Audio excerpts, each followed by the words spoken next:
Give us eyes to see and ears to hear and courage to step out without any fear.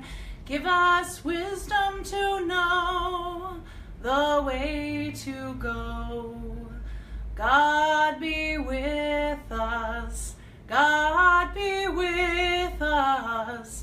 God be with us on this journey of faith.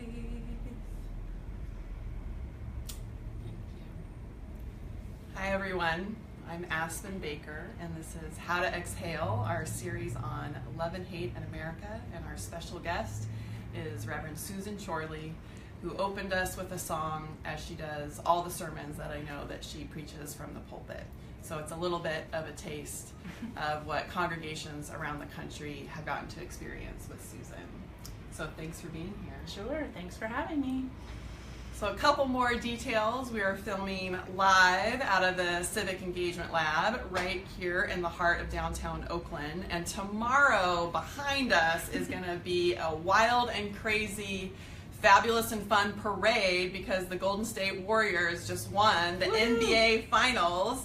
And I'm totally going to be out celebrating with my family. So I'm really excited for that. So go Warriors. Let's see. So here's how we're going to start.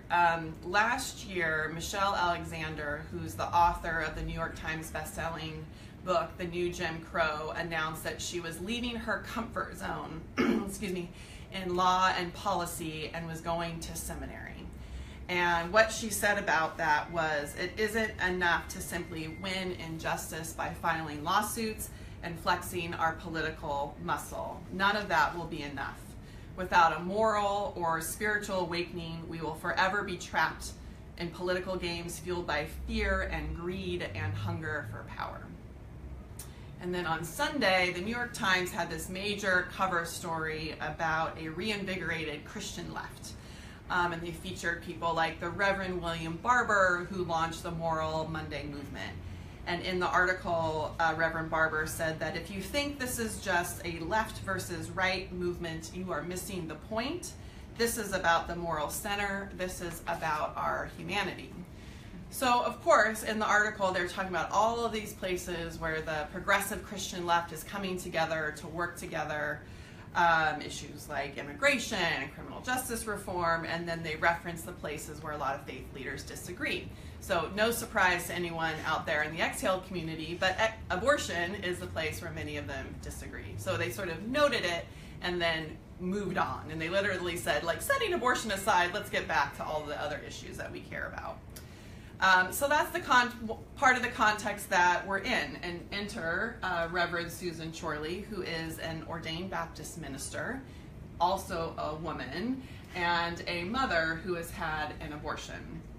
And over the last year, Susan has been traveling around the country, stepping right into the heart of this controversy, into this moral center, because she's been going to churches to preach from the pulpit, sharing her story about having had an abortion. So thanks for being here with us. Thank you. Thanks for having me. It's always good to be with you. Oh. So why are you doing this? Is this a political message? Is this a religious message? Why does it feel important for you to go to churches and talk about your abortion? So, I mean, I think part of it was we had this opportunity for myself to talk about what it was like to make a decision around having an abortion as a mom. And when Aspen and I talked about going public about that, Aspen was interested in where was I interested in having those conversations. And as a woman of faith, as someone who was raised American Baptist, my dad is an American Baptist minister, I really felt like the church was the place where I wanted to go and have this conversation, to share my story, to talk about the theological questions and wrestling and struggling that I've had over the years around abortion and women's choices, and to also welcome other people of faith into that conversation. To me, it's not a political message. It's more about women's life experiences, shared life experiences, and the places where people go silent, and where there is a lot of shame around a personal story, and breaking that down and allowing for grace and for trust and for space for people to walk into the sacredness of all of their lives and share that with one another. That's, to me, what church is about, and that's what I wanted for my story, for my own child, and for the life that's to come. So, so you're calling these churches or emailing them, and you're like, I want to come there. And everyone said, that sounds like a great idea. Yeah, that's exactly what happened. So how was it? Like, what was easy about doing this? What was hard about it? What was unexpected? So most of my network of congregations that I'm connected with are progressive Christian, Protestant congregations and clergy. And in many ways, I thought that this would be an easy ask. I'm doing this tour. It's a part of Exhale. I want to open up conversations around abortion. And for a couple of people it was, but for many of the clergy that I was talking with, there was a lot of fear. This isn't a conversation that we're having in our congregation, or can you tell me more about what your agenda is, or we don't really want you in the pulpit, but you could come and speak at this other, opportunity in our congregation, which was also fine, but our goal was really to have this conversation from the pulpit in a sermon, in the context of worship, to open up a place where a lot of people are afraid to talk. A lot of people are wrestling with understanding, and to give an opportunity for people to see that it's possible, that we can have these conversations, that we cannot, it's okay for us not to have all of the answers, but that understanding that our faith will help us, that God will help us to get there, and also to find one another in that conversation. Yeah, and so you're Christian, obviously, and Baptist, and you're also pro-voice. Yes. And so were you Christian first and became pro-voice, or being Christian help inform being pro-voice? Like, do they overlap? Do they reinforce each other? How do you see that? How do you experience it? That's a great question. I think that honestly, because of how I was raised, in my denomination, in the churches where my father worked, and very much led by my parents, acceptance of all people, sort of wrestling with complexities, not having all the answers, that to me is very synergistic with pro-voice. I wouldn't have known that that was what I was doing, or that was how I was being raised. But when I do the work that I do now in the field of domestic violence and anti-violence work in Boston, when I'm preaching from the pulpit around justice issues, and when I'm talking about abortion, I think pro-voice is how I live out my faith. And I said the other day in a meeting, it's how I parent. It's how I want to sort of have conversations with people to understand that we're not going to agree on everything, but that doesn't mean that we have to hate one another or be completely alienated from one another. And I think that's what, the debate around various issues in our country right now are dividing us, and that has to stop. And so you mentioned the other work that you do, because this is not your full-time job. Right? This is what you do. This is just what I do on the side. On the nights and weekends as a volunteer, as a board member of Exhale, and in your day job, you tell us about the anti-violence work that you do and how pro-voice affects or informs that as well. Sure. So I work at a Unitarian Universalist organization in Boston. I started there about 13 years ago. And was first the director of the domestic violence shelter, and now oversee all the programs at the organization. And I think that, having pro-voice in my heart and in my soul really helped me in moving into the domestic violence field, recognizing that there were lots of different people that needed services, lots of different opportunities for us to have really hard conversations. We're one of the only shelters in Massachusetts that works with men in the shelter, has men in the shelter, as well as gay, lesbian,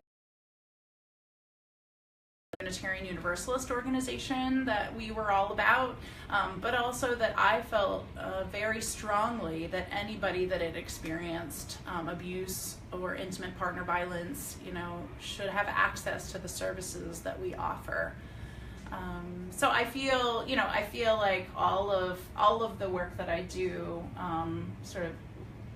it's interesting to think about when we first met and when I was doing rape crisis counseling, and to sort of find the weaving of the trajectory of my life and professional career. It all makes sense.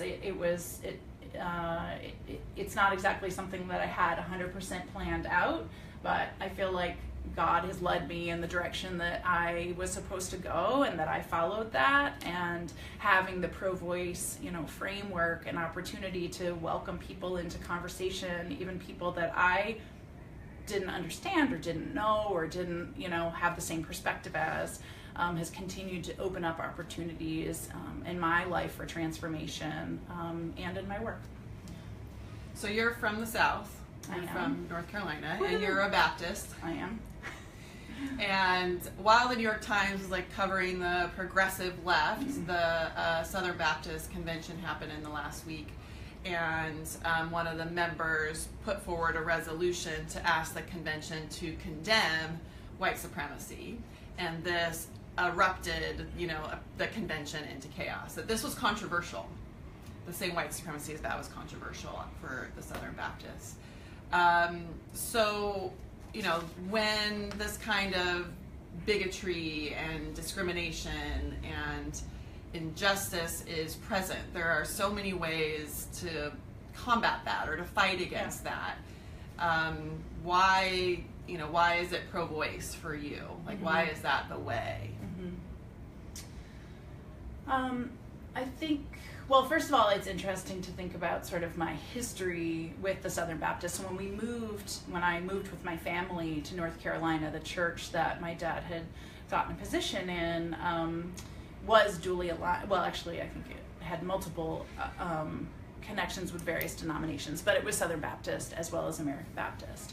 And I watched as a young girl and going into middle school and high school, I watched the very abrupt takeover of the Southern Baptist denomination by conservative fundamentalists, and people in our congregation, people that we knew and loved, all of a sudden, especially women, felt that there wasn't an opportunity for them to be ordained, that this denomination had been stolen from them, that it was no longer their place. There was specifically a very large rift over homosexuality, and it was really confusing to me as a young woman, a young Christian woman who very much continues to believe in Jesus, and Jesus siding with the realities of those who have been disenfranchised. And I thought, what the heck is happening? How is this being Jesus in the world? And I felt, I didn't really completely understand all of it at the time, but I definitely felt similar to how I feel now in some ways in our country, of just something being completely ripped and taken away from the moral center of what I believed and hold to be true, and want for all people. And so, I mean, it's interesting to see this, current argument, and I've witnessed it also in Boston. I'm not a Unitarian Universalist, but there's been a lot of conversation in the Unitarian Universalist denomination recently around white supremacy. And I guess what I would just say is, in terms of the pro-voice aspect of your question, we're all really scared. I mean, I think many of us are really scared. Many of us, white people, have experienced a lot of trauma in our lives. and so have others. And I feel like the inheritance of racism that sort of came in on, I just say me, and I think on all people in this country, as a young girl, being shown images of the civil rights era and before that I had no context for understanding what was happening. And I saw people being completely dehumanized and violated, and I was confused as to why this was happening.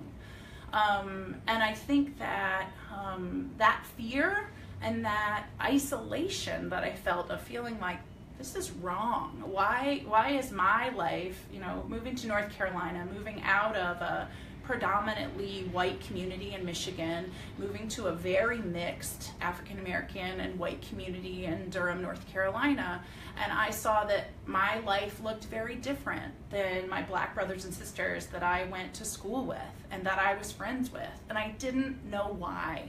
And unfortunately, I feel like people still don't know how to have these conversations, but my parents weren't totally sure about how to have these conversations. They gave us a lot of great books to read and things to learn about around racism and around civil rights, and celebrated Martin Luther King Jr., but nobody was helping me sort of grieve the pain that I saw that my people inflicted upon people of color. And so I feel like, how do we, it's a very complex and complicated conversation, and yet it's a real opportunity. It's an opportunity for us to get more in touch with like our soul, and the places where we've been harmed, and the ways that we can reach out and learn from other people. And also in some ways, not completely, but I think, how do we back up a little bit and listen and learn from other people's experiences and other people's lives, so that we can be smarter about who we are and the effects of who we are on other people? That to me is pro-voice. That to me is my Christianity and my faith. That to me is where I get emotional and where I can just feel connected to other humans. That's what we need. Thank you, Susan. Mm-hmm. I just want to end there, and I hope that we all can think about how we can better listen and better understand people's experiences that are different than ours, and be aware and conscious of our own history. Yeah. And so thank you for being here, and Sure. thank you for sharing with us, and we'll see you next time. Go Thank Warriors. you. Go Warriors!